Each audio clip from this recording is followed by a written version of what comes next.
All right. Good morning. Scott Luton and Greg White with you here on Supply Chain Now. Welcome to today's live stream. So on today's show, we're relaunching our popular program, the Supply Chain Buzz. And we're kind of tweak things a bit, mainly because we want to engage our audience more, and we want to go a little bit deeper into some of the articles and some of the developments that we're sharing. So this series, of course, is dedicated to presenting the latest and most important developments across the global supply chain community. You're going to find the Buzz live on a variety of platforms: LinkedIn, Facebook, Twitter, YouTube, and Twitch.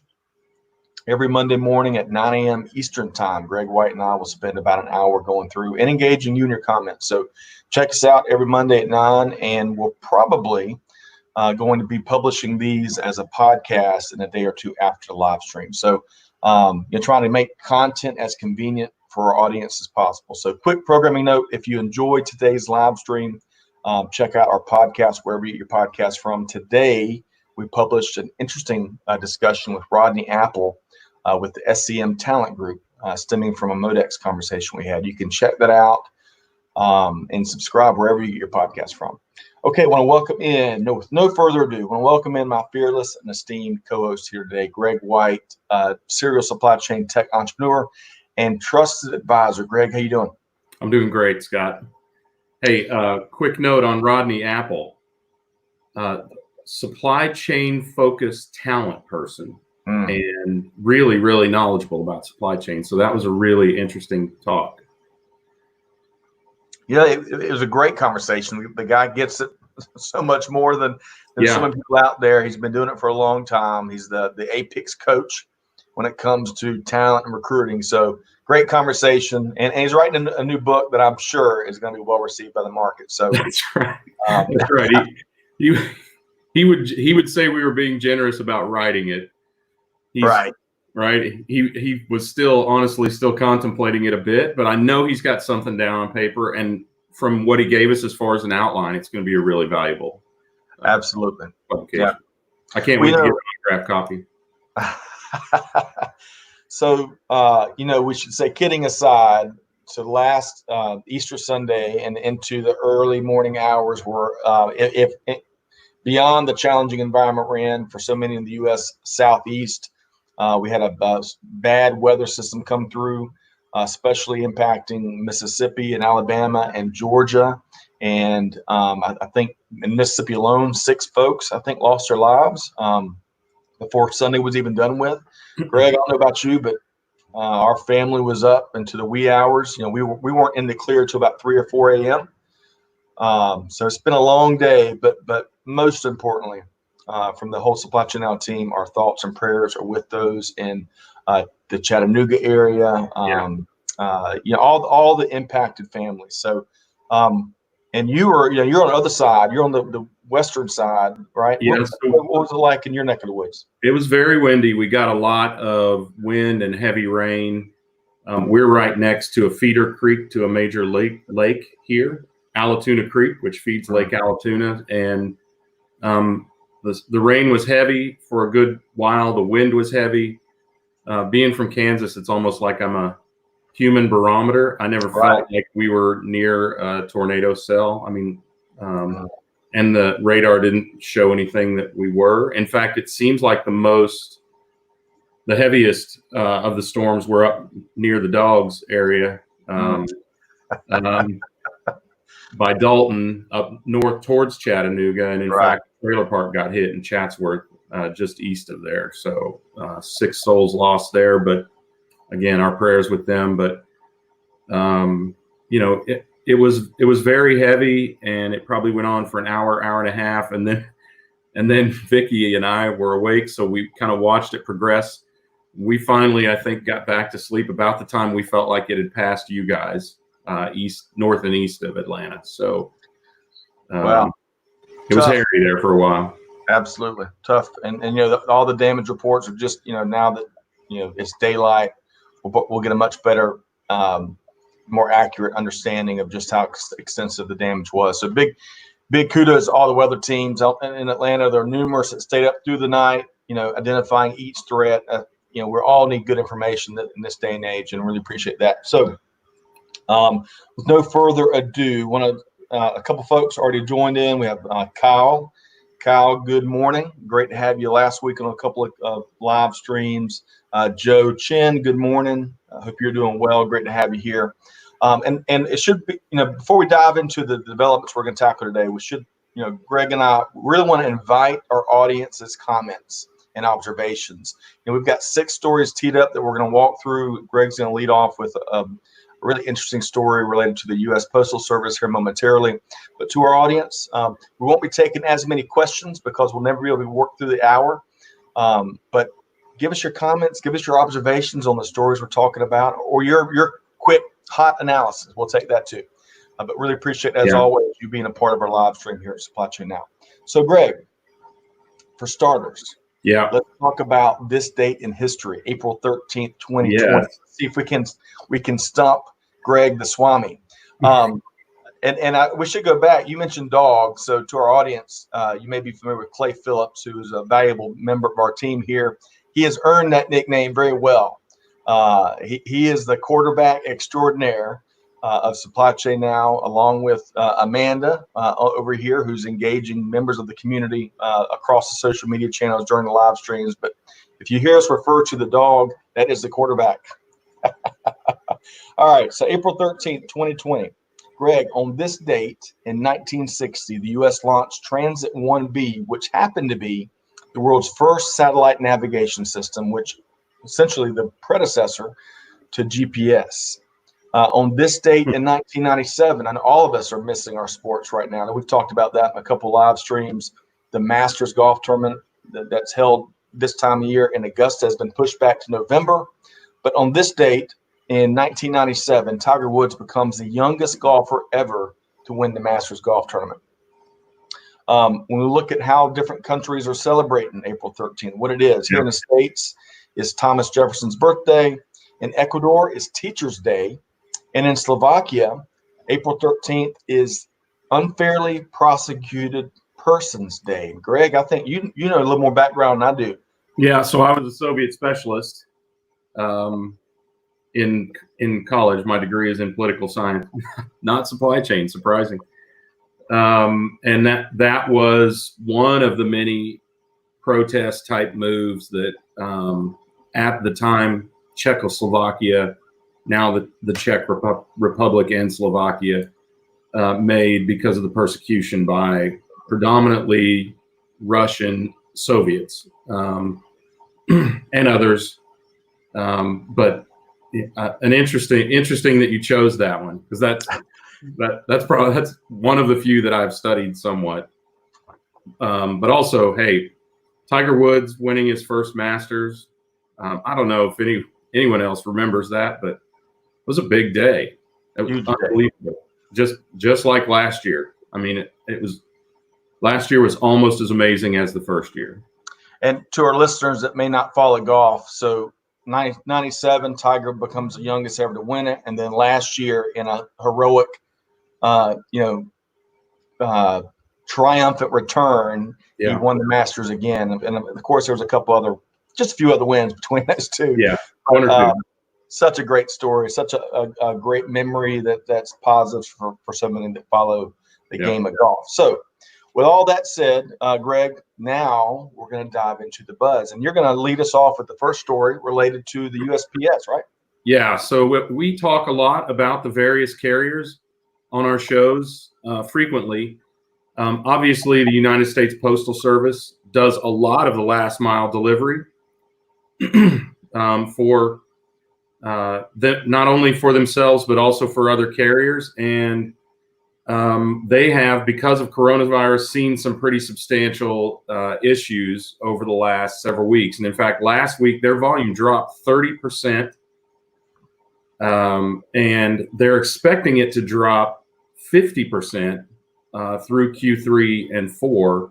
And Postmaster General Megan Brennan has predicted that they'll be insolvent by September, and is asking the government for $75 billion in a combination of grants and loans and funding. So the U.S. Postal Service, for those who don't know, is is an independent agency. So it's not exactly an independent company. It's a segment of the executive branch here in the U.S. anyway. And so it has to apply for funding even in times like this. And Virginia Democrat Jerry Connolly said that technically the Postal Service is insolvent, at least here in the States. In case you're around the world, at least here in the States, it's pretty widely known that they have a substantial burden from retirement that they owe to previous workers, and that's a big part of their problem. So, and another burden that they bear is this last mile delivery. Companies like Amazon, FedEx, UPS, basically, and the president is not a big fan of this, basically drop their boxes at the door of the post office and say, you take this the final mile. So that's obviously delivering to every address in America every day is pretty burdensome. So it's a pretty big issue for the organization. Greg, reading through that article, clearly this has got major residential and commercial repercussions based on how this goes. And this is to the representative's point. The organization has been insolvent. This is nothing new for many folks that have been tracking the USPS. But what I found to be interesting is that some projections from the government agencies say that the coronavirus is looking to cost the organization, and on top of its current troubles, $54 billion over the next 10 years. Yeah, $54 billion. Holy cow! So, what do you think is going to happen? Well, I don't think that we will let the U.S. Postal Service collapse. It's been a funding burden for decades and decades here in the States. I don't know if there's any way to remodel it. One third of the $75 billion that the Postal Service is asking for is for modernization. There is a lot of inefficiency and a lot of efficiency that could be gained by modernization. They would need a lot of intervention to be able to accomplish that. Obviously that's a big transition. I think something like that will happen. I think some combination of raising rates, which of course we'll all pay for, may motivate other carriers to deliver door to door all the way to the quote unquote final mile. Right. Well, as you suggest, nothing short of transformation is probably what's needed in this case to really solve it systematically. But we all know the challenges that exist with trying to transform any government agency, regardless, anywhere in the world. It's not just unique to the U.S., big or small. I mean, the challenges are I won't call them insurmountable, but close. So we'll see. We'll keep our finger on the pulse of this development. We'll see just how far the administration and Congress wants to go to pump some resources into the USPS. Yeah. Well, privatization has been mentioned.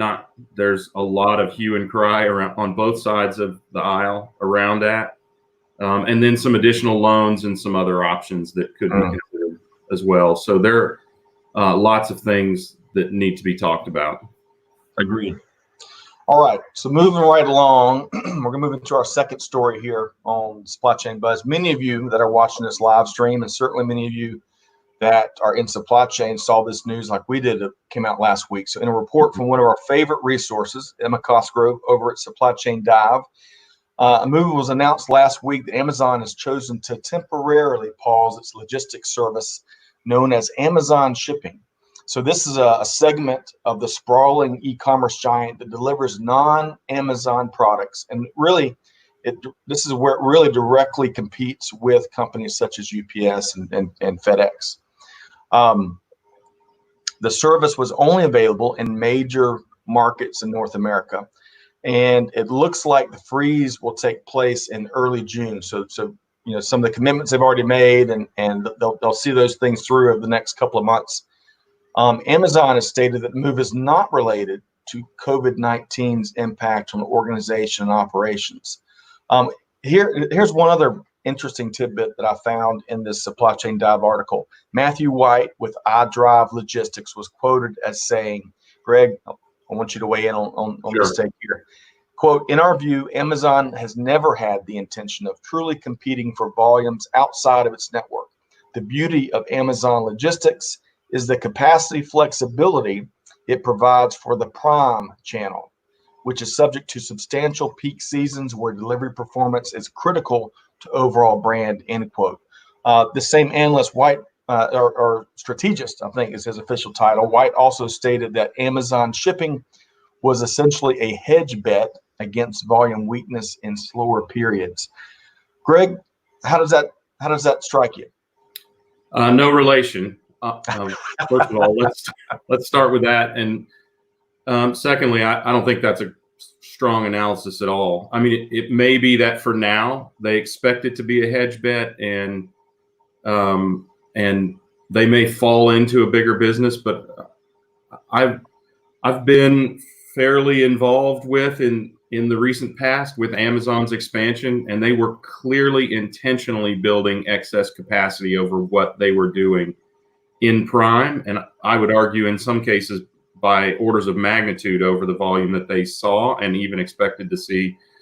I can't tell you that I've heard that from anyone at Amazon, but when you look at what the pace with which they are expanding their network and the pace with which Prime sales are growing, they have to be provisioning, much like they did with AWS.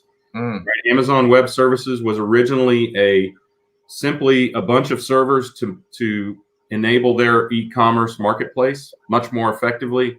They built and identified excess capacity and then started selling it. And I reckon that they will do the same thing with this 3PL service. It's interesting though that they have pulled back from it. Some weeks, maybe months ago now, we had a discussion about, my speculation that one of Amazon, FedEx, and UPS would not continue to be in at least the parcel business in the future. And all I can say is I didn't pick Amazon to be the one who didn't make it. That was a great conversation we had probably a month or two back now with our friend Kathy Morrow Robertson. Yes, yeah. Right. That's right. Very frank discussion. We'll have to have her back on again on this. But she did it in a sweet way. I loved it. I wish she would do it more. All right. I want to recognize a couple of folks. Umit, great to have you again on the live stream. I see you tuned in on LinkedIn Live. Appreciate you listening in. I'd love to have your observations and thoughts on these stories as we walk through. Also, a dear friend of the show, David Manns, going back to the first article about the USPS. You're right, I think, Dave. I think a lot of government agencies, especially those that have been around as long as the USPS has struggled to keep up and stay as relevant and up with the times, is probably facing similar issues. So good stuff there. Hope you and your family are doing well. Can we just address that very quickly? Please, yeah. I think that David makes a really, really good point. We have seen similar issues with other postal services in other countries, and they have diversified in order to not just survive but thrive. DHL, the largest logistics company in the entire world, is the German post office. Belgian Post bought Radial, which is a large Amazon alternative fulfillment mechanism here in the States. So there are ways to not just prop up these entities, but to build up these entities and to make them viable businesses. And the post office is positioned fairly well to do that, being an independent agency. They do have the possibility of doing that. Excellent point, Greg. All right, so moving right along, story number 3, we're going to be talking oil, OPEC, and Russia. Greg, please share more. So before I really hit the headline here, I think one of the things that really draws my attention to this is the magnitude of this deal, and I don't think that it can be overstated. It can be overstated, and it probably will be. But I think it would be difficult to overstate the magnitude of this in pulling both OPEC and non-OPEC companies or countries together to make this agreement. So this is the upshot of it: is OPEC is going to cut oil output by 20%, which is about 9.7 million barrels per day. They agreed with other non-OPEC nations like the United States, Canada, Norway, Brazil, and other major producers who will also cut production by 20%, which is the reason that OPEC felt comfortable doing this. As late as Thursday, Mexico was a holdout on this. And I don't know if anyone was following this throughout the week or over the weekend, but on Saturday, Mexico relented, and they were able to put this deal together. And overall production will come down about 20 million barrels per day when you include the non-OPEC nations. That's about 4 times the largest prior cut, which occurred in 2008 during the economic crisis then. And obviously, this helps preserve jobs in some of the markets where oil production is much, much more expensive. The states, U.S. states, being one of them, Canada as well, Norway to some extent as well. So really a strong partnership move by all of these countries, and of course the OPEC cartel to make this happen and really do it to the benefit of all of us, frankly. It's all about global stability when we see deals like this. Is that right, Greg? It is. Look, OPEC and the states have been at odds in the past. They have intentionally driven down the price of oil because oil production is more expensive in the states and in other countries. But I think they recognize that the level of volume drop here, which is over 30% since the pandemic and these various lockdowns have occurred, they recognize that even they are vulnerable, and have been driven to the table and stepped up. And frankly, it was a big move by the states and other non-OPEC countries to agree to do this, because in the past that has been difficult to achieve. Good points there. So really quick aside to Keith Singleton, who is tuned in via LinkedIn. Keith's been on the show before, a longtime friend and Apex colleague and board member. So Keith, hopefully you and your family are doing well. Thanks for tuning in. All right, so we're going to be moving right along. And to our audience, if you can't tell, we're trying to share more and use this tool here more effectively and show more visuals. I need to get my driver's license and figure out how to use this a little bit more effectively, but we're getting there. All right, you're doing great, Scott. Okay. All right, and again, to our audience, feel free to weigh in. Give us your take on these stories. Clearly, Greg and I are giving you our thoughts and instant brief analysis. Weigh in and tell us what you're thinking.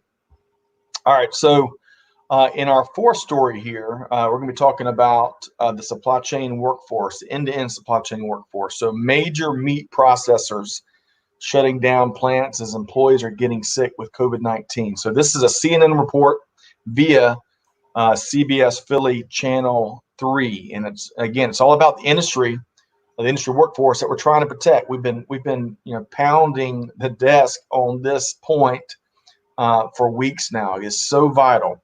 So several major meat processors shut down plants in the U.S. last week due to employees getting infected by COVID-19. Tyson was the first one suspended operations in a pork plant in Columbus Junction, Iowa, after 24 workers got sick there. JBS USA also stopped operations at its beef plant in Souderton, Pennsylvania. Souderton, maybe Soderton, I'm not sure. I'm sure we'll find out. We'll hear from somebody. Someone will let us know. That's right. Several management team members at that plant got sick and stopped feeling comfortable to report to work. So that plant was shut down. Cargill halted operations at a protein plant in Hazleton, Pennsylvania, as well. In terms of that was all about, quote, minimizing the impact of COVID-19, end quote, said John Nash, North America lead for Cargill Protein. So big developments here. Big developments, whether it's our meat plants, whether it's our truckers, whether it's our fulfillment center employees. We've got to keep this workforce safe, just like our healthcare and first responders and other critical parts of the infrastructure. The good news is following here. Christine McCracken, which is a senior analyst of animal protein, how about that, for Rabobank, said that we should not expect any shortages for the consumer, mainly due to processors that were selling to restaurants. Well, they've been selling that to retailers. So there's lots of supply. However, McCracken is concerned about how many more plants will have to follow suit and shut down, even temporarily, saying, quote, "We just hope they don't all overlap at the same time," end quote. So there is concern in industry by a number of folks around the threat of cattle and pork producers and others running out of packing or processor options. And, 2 points here. Greg, well, we talked about last week, which was kind of in a blind spot, at least for me, as these producers are growing the livestock, that's a very specific supply chain and timing cycle, right? They get to a certain age and then they move them. Is a given. It can't be altered, right? Right. And so if they run out of options to send the livestock, it backs up and becomes a big challenge really quick. So that's point number one here. And then point number two, again, we can't say this enough. This story illustrates the point we've been trying to share and shout from the mountaintops for weeks now. We've got to take care and protect the end-to-end supply chain workforce globally, as well here in the States. So we can't talk about that enough, can we, Greg?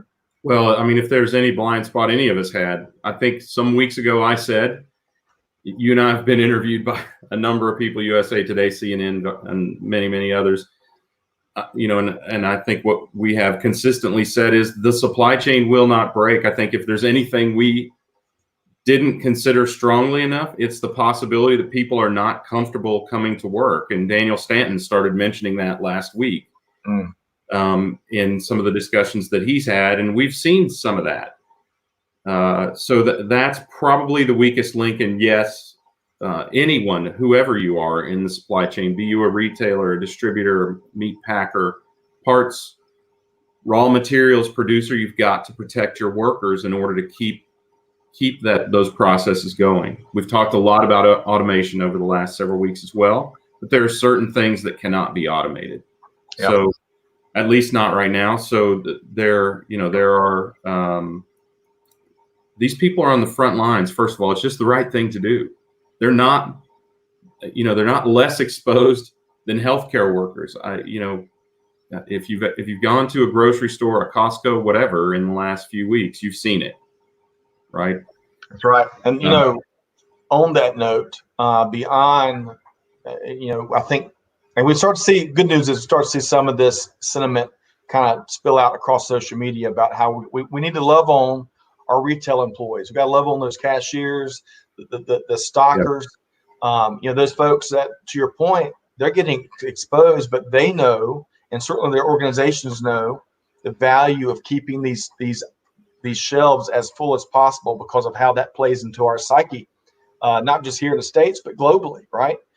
Right, and we've seen at least around here, we've seen the shelves of meat products starting to fill and maintain inventory levels. So, interesting. I don't think catastrophic, but certainly it's a portion of the supply chain that we have to think about, the people who perform these activities. Agreed. Quick shout out, going back, that first story that you lit off with has triggered a lot of comments here, Greg. So going back to the story about the U.S. Postal Service, our friend Umit has got a contact or a colleague in Turkey's postal organization, and he says that they're in a very similar situation, which is very interesting. And back to Dave's point, I bet other countries are certainly facing similar challenges as it relates some of those entities that have not evolved much in the previous decades. Our friend Claudia, appreciate your constantly joining us on these live streams. Your commentary is always enlightening and appreciate your support and listenership. Hope you and your family are doing well. Okay, so we're going to move from, again, we got to protect the workforce, got to protect the retailers, the supply chain, healthcare. It's so important right now, especially by many accounts. Last week, this week, next week, this is a pivotal time, right? Pivotal time. Yeah. So, all right, Greg, we're going to move on from the supply chain workforce to what's going on with Europe and some big moves they're about to make, right? So there's a very mixed bag. I mean, if you think about the density of different governments and countries in Europe, particularly the western part of Europe, it's a very mixed bag. So a good, for instance, is Sweden has always had very limited restrictions during this entire period, but some other European countries are starting to ease restrictions around social and physical distancing, around transport, and even around border crossings. So as recently as Friday, Austria, Bulgaria, the Czech Republic, Denmark, and some others have identified specific plans to ease restrictions over the coming weeks. On the other hand, many countries have actually extended the current restrictions that they have, and Germany and Ireland, notably, are considering and assessing whether they'll ease restrictions in the next few weeks. But many countries have even extended the dates or extended the types of restrictions that they've put in place. Italy and Spain, most notably, of course, they've been the hardest hit in at least Southern Europe. And it's going to be an interesting, I think, somewhat encouraging. We'll be watching to see how successful these companies are or countries are at getting back to normalcy and seeing some of the ways that they're doing it. So just to be clear, we've only got a little bit of information on most of these countries, but they are taking very small steps. And for instance, in Denmark, the gatherings can be no more than 50 people. And they are starting to open daycare centers and things like that, so certain people can get back to work, but not necessarily everyone. So we'll be watching that as that happens. Absolutely. So Greg, we had an interesting comment related to one of the comments you made on the last story. And this comes from Claudia. She respectfully disagrees on the level of exposure in supply chain compared to healthcare workers. Hospital workers are at a risk level not before imaginable. It's an interesting perspective. Agree, disagree? I think I'm not trying to equate the two, but let's consider this fact. In a healthcare center, we know the people are sick, and we can make provisions for that. In a retail store, there are many, many more people physically coming at you at one time, and you have no idea whether they're sick. And the provisions for limiting exposure are simply not as present in a retail environment or even a distribution or manufacturing environment as they are in a hospital. So I think not trying to equate the two, but they're both very, very risky. They are, and just to your point, I think they're tough to compare because they're, as you say, they're completely different environments, and we've seen of as many as 50% of folks that have COVID-19. They'll never know it, and you'll never know if you're sitting beside them, and that's such a scary element at play here. But Claudia, great point. Yeah, I do agree. Healthcare workers are highly exposed. The benefit they have is they're always highly exposed, and they have the skills to be able to maintain that. A register operator or a stocking clerk or a customer service representative, they don't have that same level of skill, and they also don't have the ability to regulate who's coming near towards them that you do in a medical facility. So Good point. Claudia, love the comment. Keep it coming. And Claudia, would love for you to weigh in. I know education and higher education is one of your areas of specialties and expertise. Would love for you to weigh in on what you're seeing there. One other quick comment from our friend Keith. Keith says he loves the comments. Safety is more than metrics as bonuses. Keeping people safe translates into that you value them. Our frontline workers are our heroes, and I can't agree with you more, Keith. So many heroes right now that are doing incredible acts of bravery, and despite putting themselves at risk to keep the country and to keep really, I mean, we're seeing it globally, keeping us all moving forward and protecting our sanity in many ways, right? I think in a lot of ways too, it's the spirit in which they're doing it. So I actually went to the grocery store yesterday. I have to admit, I was a little bit timid. A few people backed up a couple steps, and I was very cognizant of that. But the spirit of the people working in the store was really very good, because I think they're getting used to dealing with it day to day. It's becoming sort of their new normal, if you will. Yep. Right? So I really appreciate not only that they are continuing to help keep us safe and help serve us out there, but also the spirit in which they're doing it. Yep. Good point. Great point. All right. So story number 6 here on Supply Chain Buzz on Supply Chain Now. We all need some good news and some positive vibes right now. We always do, but in particular during this challenging environment that we all face. So in our last story here, and this came out in early March, so this isn't a development from last week, but because we always look for good news, we felt compelled to share on the Supply Chain Buzz. So Susan B. Noyes with Better, I think Better Chicago is the formal name here, reports on the best corporate social responsibility companies of 2020. So Noyes writes, quote, yes, businesses can do good and do well. In fact, it's increasingly clear that they need to do good in order to do well. I love that. I love that, and I believe that.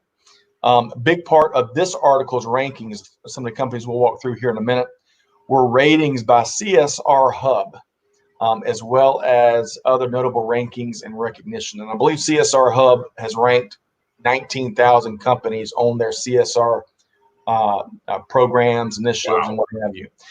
We've also seen, Greg, given, we featured Mike Griswold with Gartner, who leads the supply chain rankings for that firm.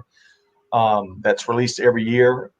They've incorporated CSR right into their rankings, and I think we're going to continue to see this. Right, investors across the board have shown more and more how they value that when they're evaluating investments. Consumers are making purchasing decisions based on what companies stand for and what their brands stand for and the actions they're taking. So this is only going to get a lot more attention, which I applaud. I love it. I mean, it's right up our alley in terms of how we view things at Supply Chain Now, and we certainly try to give back as often as possible.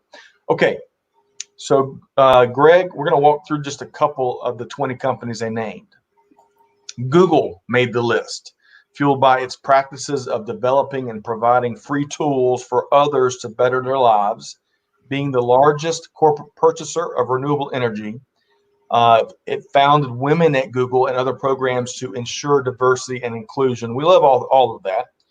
But the article also lists, kind of a counterpoint, how the Google culture has changed in recent years, and the company has, quote, clamped down on the open dialogue culture. So, I love pieces like this that offers, kind of a fuller view, not just the good, but also some of the challenging components of running a large company like Google, right? Yeah, I mean, it's become a big company, and they've held on to that small company spirit as much and as long as they can.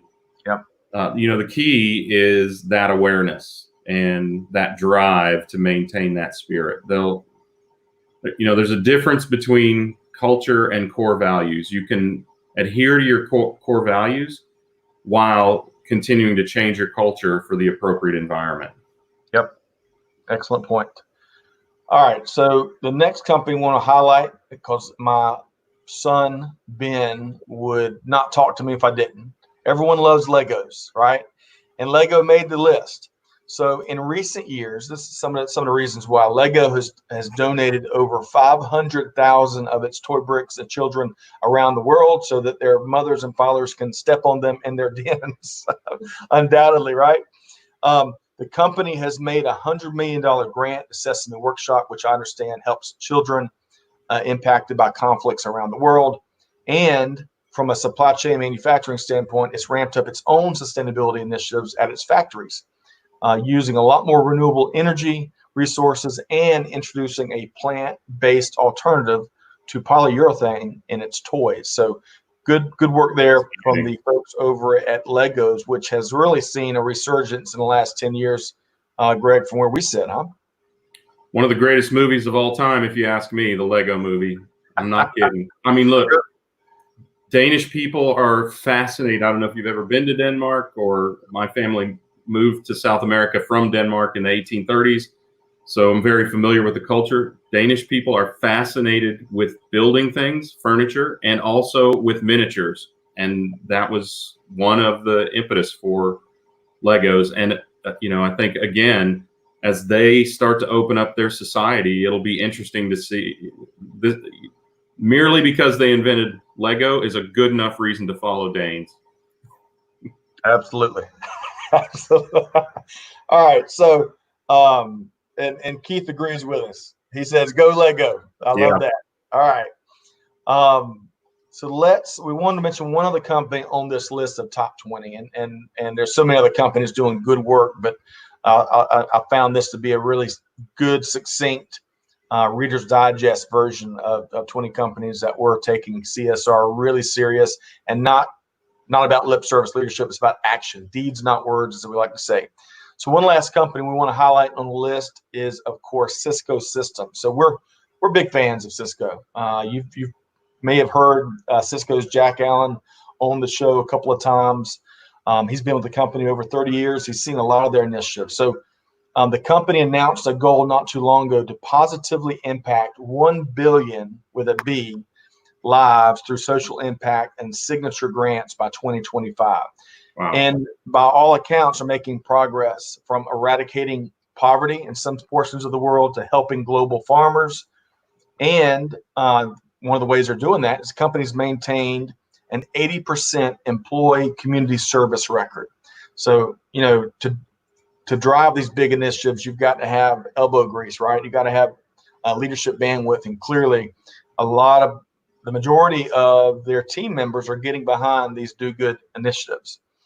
Cisco, as we know, Cisco's been recognized by a wide variety of folks. They've been on the list of most admired companies numerous times, most sustainable companies numerous times, and maybe at the top of their list, or at least we'd like to think so. Last March, the company received the Sustainability Excellence Award at the 2020 Atlanta Supply Chain Awards, which was hosted by Modex. So, optimistically, it might be the top of their list. Of our list, least Jack's, right? At least it's at the top. At least it's on Jack's list. We'll take that. Right. But if you've spent any amount of time with folks from their team that especially have been there, been around the block a couple of times, it is impossible to walk away without a sense of passion and purpose they have. We talk a lot about Enrique Alvarez and Vector Global Logistics, but it's the same level of passion about going out there and doing good and changing the world and making an impact. I see a lot of similarities there. So I love the Cisco story, and I love that it's getting some recognition that it deserves, Greg. Yeah. And all of these companies, all of them deserve the recognition that they're getting. We've done some stories recently about companies attempting to get more sustainable. It's a tough thing to do. We talk a lot about circular supply chain, and that's really one of the critical keys to corporate social responsibility, is being able to think about where a product's going to end up, or how it can be reused or repurposed or recycled, or when it's conceived, right? Yep. When we create a product, we need to think about where it ends up. Agreed.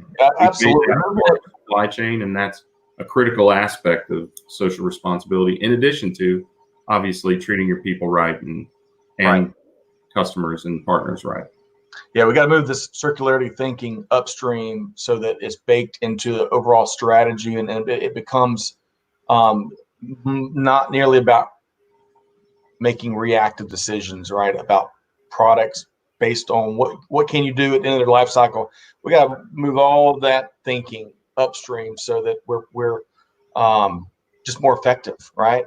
More, and it's more holistic that way. I think consumers are driving companies that direction. Today's Agreed. consumer and the consumers of the future, the younger generations, they will absolutely demand responsibility around sustainability, about fair trade, about free trade and free labor, or non-slave labor, whatever, right? Ethical supply chain and ethical business practices.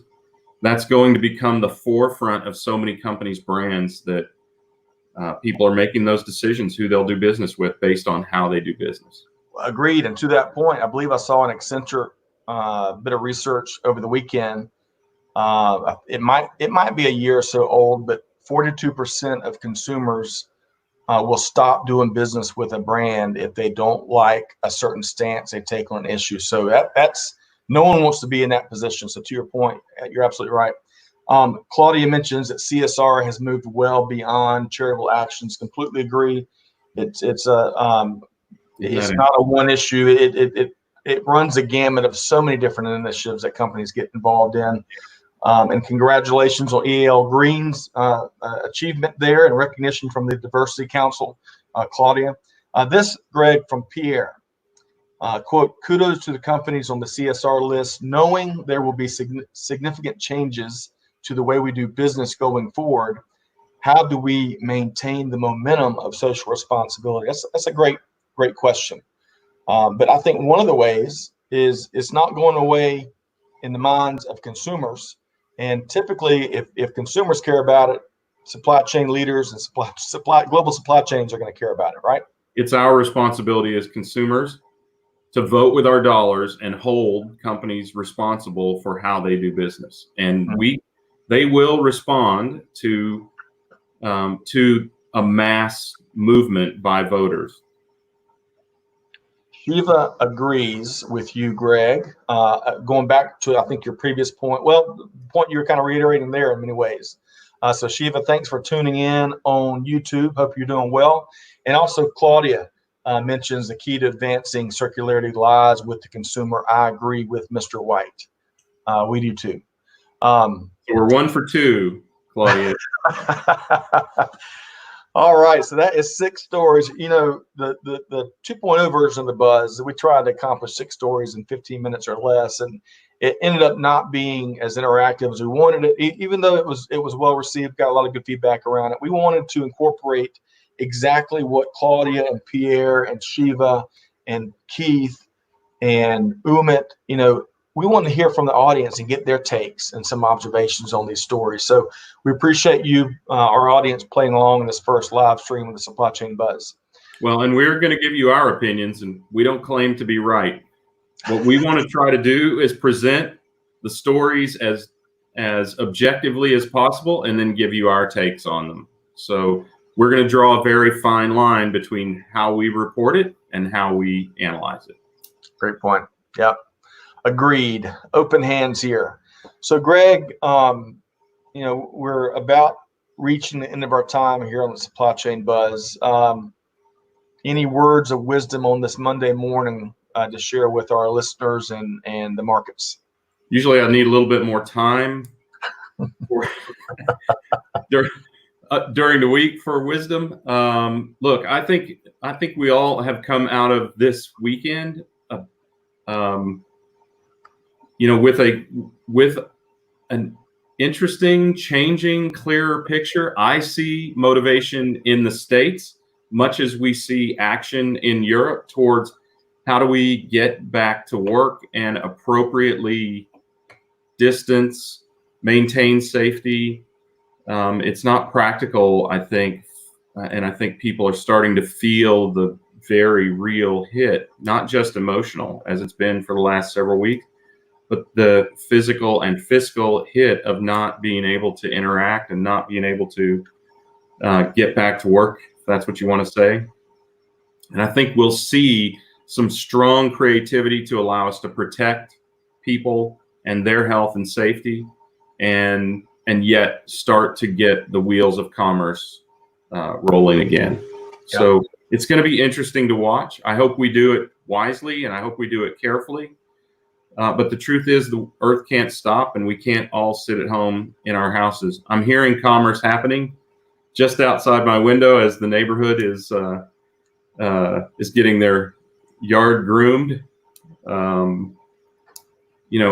I that's probably the biggest takeaway that I've got, is I'm starting to see people trying to figure out how we get back to some level of operation, even if not normalcy, right? Yeah, great point. There'll definitely be a new normal. Rob, I like this comment here. Supply chain circularity in its basic form is the old milkman comes to mind. That's a great point. I also saw over the weekend. Do you think anybody we're talking to remembers the old milkman?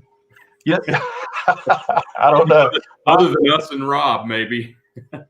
Well, I love that point. I saw something over the weekend about a certain large beverage company and its glass containers, and then how they transformed over the plastics and some of the stuff that comes with that. And it was really a fascinating backstory. So a lot of that, which I didn't know, in terms of milkman practices, for lack of a better word. So great comment there, Rob. Also, lots of different takes on this that I'm going to share here from Fred. And Fred, hope you're doing well. Looking forward to reconnecting with you and UGA students and getting their perspectives here later this week. So Fred says, quote, interesting to now see the media Monday morning quarterbacking on when we should have shut the country down, or how we should have shut the country down sooner. In February, there were few reported cases in the U.S. No way we were going to shut down the whole country based on what we were seeing then. And in early February, a major media company reported banning China travel was a, quote, overreaction. Fair comments from Fred, Greg. I think those are fair comments. Yes. I think it's not helpful to look back at this point. I mean, I've never been a look back kind of person, right? If you haven't done something you regret, you haven't done anything. So, but at the same time, I think the information was relatively limited. Look, we're not in, and this is what we're trying to accomplish. We are not in a objective news environment anymore, anywhere. It long ago went away in other countries and has definitely gone away here. So I don't think we should expect fairness. I don't think we should expect objectivity from our traditional news outlets, and that's why they're losing market share in large measure. We're not afraid to take a position here, but we're going to separate reporting the news from stating our position, like I said before. And I think we have to recognize that we're not here to make policy. We're not here to influence people. We're here to share the facts and identify our opinion, and you can agree or disagree. And Claudia has done both on this show. So there's a lot of common ground in regard to that. We just have to be objective. Yeah, I think where I am, at least, I think I'm a big believer in looking back, because I think we got to figure out how to avoid some of these very serious challenges moving forward.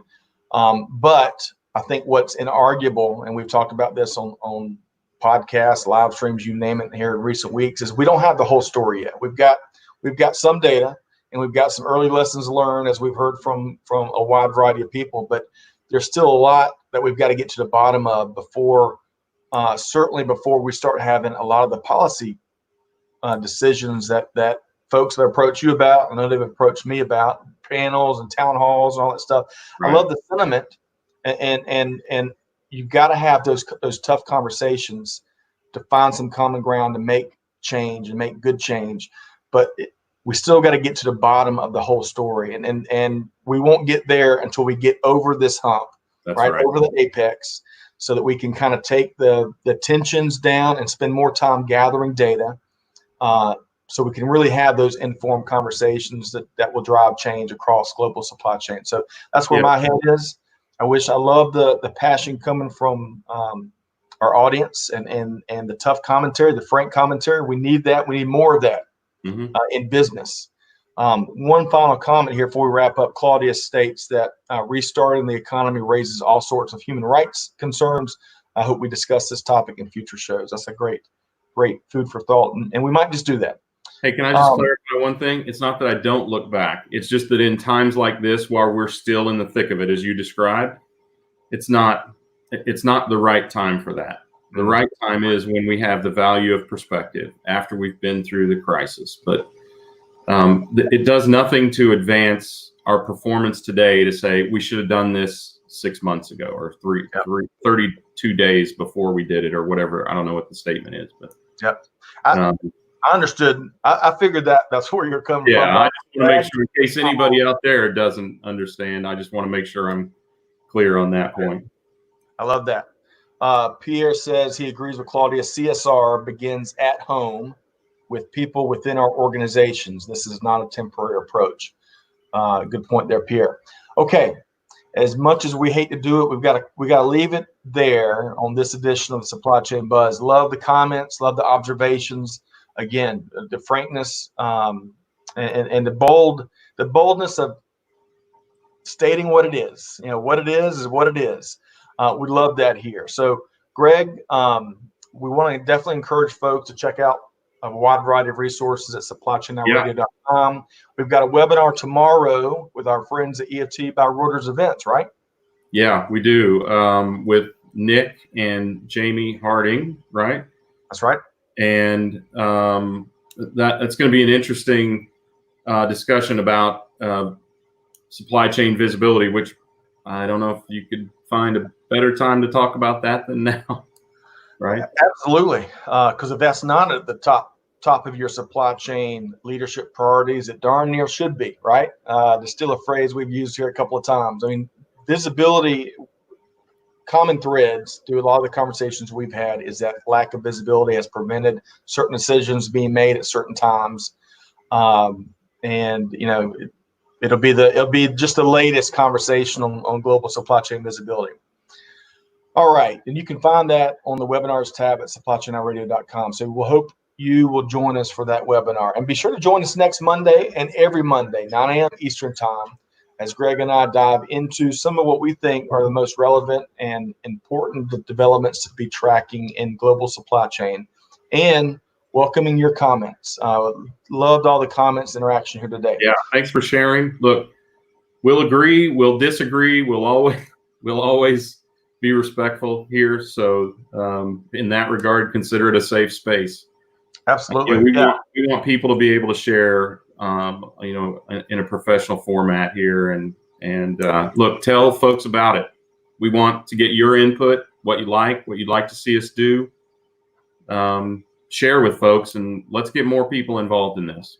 Absolutely. We would like, our vision with the Supply Chain Buzz is we want to be forced to have a control tower, the likes at Hartsfield-Jackson Atlanta International Airport, where you've got so much coming in and crosstalk that we need a team of air traffic controllers to bring it to you in an orderly fashion. So we've got to start.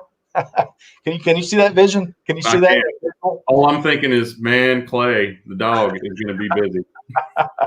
All right. So on behalf of the entire team here, and I should say that core to our DNA at Supply Chain Now is a commitment to finding that common ground. You can only get there with frank, passionate, tough conversations, but that's what we're after always, is that common ground. It's there if you take the time to seek it out. So on behalf of the entire team here at Supply Chain Now, Scott, Luton, Greg White, wishing all of our listeners nothing but the best. Thoughts and prayers are with the folks that were impacted with the storms. We'll be getting a lot better picture of that here and later throughout the day. Stay safe. Please follow all of the healthcare guidelines from the experts, because we're going to break through and certainly get to brighter days that lie ahead. Thank you for your work, Greg and Clay and Amanda, and to our listeners, thanks for tuning in. We'll see you next time here on Supply Chain Now. Thanks, everybody. Thanks, everybody.